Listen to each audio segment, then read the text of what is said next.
Halo, Assalamualaikum warahmatullahi wabarakatuh. Perkenalkan, nama saya Nur Saiful Bahar dari kelas 10 TJKT3. Di sini saya akan menjelaskan tentang pengertian microwave link. Apa sih microwave link? Jadi, microwave link ini ibarat jembatan yang tak terlihat yang menghubungkan dua titik komunikasi lewat gelombang mikro. Karena sifatnya tanpa kabel, pemasangannya lebih fleksibel dan kecepatannya sangat tinggi. Makanya teknologi ini banyak dipakai di jaringan telekomunikasi modern. Assalamualaikum warahmatullahi wabarakatuh. Halo semuanya, perkenalkan nama saya Nita Syaputri, biasa dipanggil Nindi. Saya dari TJKT3, nomor absen 16. Kalian tahu nggak sih Miss Clover Sling? Iya, Miss Clover Sling. Jenis Miss Clover Sling itu dibagi menjadi dua. Yang pertama, terestrial yang menggunakan menara di darat dan cocok untuk menengah hingga jauh. Dan satelit yang memanfaatkan satelit untuk menjangkau wilayah yang sangat luas. Terestrial, itu seperti membangun jembatan, tetapi ya jembatannya itu ada sinyalnya, tapi itu juga dibangun di antar kota. Sedangkan satelit yang mengirim sinyal mampir dulu ke luar angkasa sebelum sampai tujuan. Kalian tahu nggak sih apa saja komponen di Miss Clover Sling? Apa ya? Miss Clover Sling itu ibarat tubuh manusia. ODU atau ODU seperti telinga dan mulut menangkap dan mengirim sinyal. Itu atau IDU seperti otak yang mengolah informasi.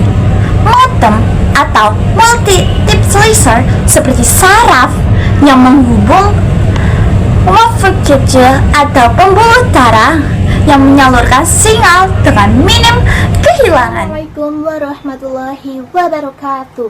Halo teman-teman, perkenalkan nama saya Nadia Anita. Saya bisa dipanggil Nadia. Saya dari kelas 10 TJKT3. Saya di sini akan menjelaskan tentang prinsip kerjanya sederhana. Coba kalian bayangkan, dua orang berdiri di menara tinggi dan saling mengarah ke lampu senter selama mereka saling melihat dan cahayanya bisa sampai. Nah, microwave link juga seperti itu, tapi hanya saja cahayanya adalah gerbang mikro, atau ketika hujan deras, atau ketika ada bangunan tinggi di tengah, sinyalnya bisa terganggu. Microwave link ini punya keunggulan besar di kecepatan dan fleksibilitasnya, ibaratnya kita bisa menarik kabel udara dalam semalam. Tapi ada dua PR besar, cuaca bisa jadi musuh dan kita harus pastikan jalurnya bebas hambatan, kalau tidak sinyalnya bisa putus. Hai, halo semuanya, kenalin nama aku Octavia Kusmawardhani. Aku dari kelas 10 TJKT3, absenku 20. Aku biasa dipanggil dengan Via. Nah, di sini aku mau tanya nih sama kalian. Kalian tahu nggak sih di BTS terbagi menjadi berapa kelompok?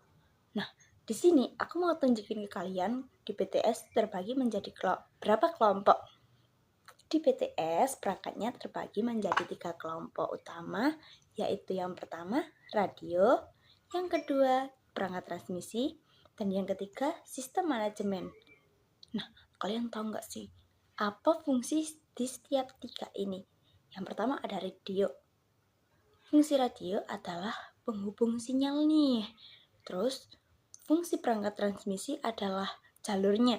Sedangkan untuk NMS sendiri adalah otak pengawas yang memastikan semuanya bekerja dengan normal. Guys, kalian tahu nggak sih istilah-istilah apa aja yang sering muncul saat kita bekerja dengan microwave link? Slide ini berisi istilah-istilah yang sering muncul saat kita bekerja dengan microwave link.